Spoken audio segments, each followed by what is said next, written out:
Hello everybody, this is Dr. Arbeitman. We're here with Larry, and Larry has graciously wanted to share his experience as a patient in our practice for, it's got to be, 7, 8, 9 years. We just stopped keeping track. Right. And it was so long ago that we almost forgot what he originally came in here for, but he probably never will forget. So there's a lot of people out there, Larry, that are struggling with balance and vertigo and Meniere's. And Yes. it's one of the most common conditions that people look at upper cervical for. What originally brought you into the office, and what was life for you back then? Sure. In 2010, I started to feel balance issues and a little bit of dizziness. I saw an ENT and my doctor and was diagnosed with Meniere's disease.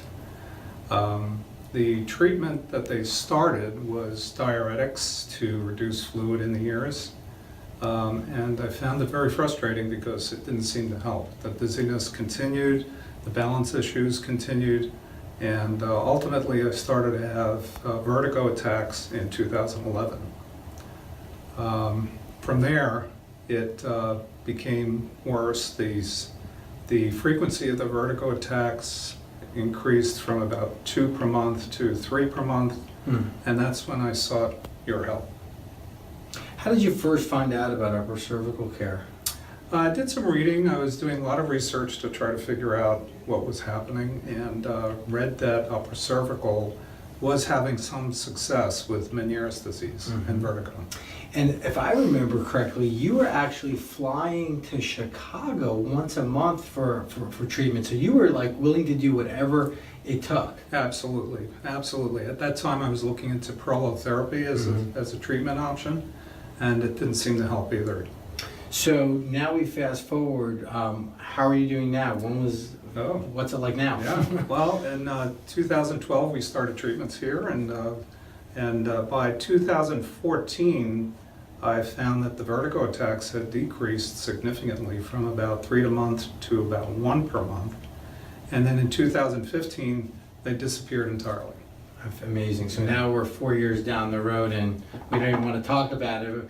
We're in a good spot, right? Absolutely. Okay. And staying with the maintenance care and finding that I shouldn't have any vertigo attacks going forward. And as I guess a side benefit to maintenance care, we had just taken your follow-up x-rays. Do you want to talk a little bit about what we've seen through the years? Oh yeah, I was very excited that in the latest x-rays that that you did, that there was improvement in the structure of the vertebrae in the neck. Yeah. And that was exciting to find. Yeah, from a clinical perspective, we saw that an area that was bone on bone had then now opened up and the curvature was being restored to the neck, and that just added years to the life of your spine.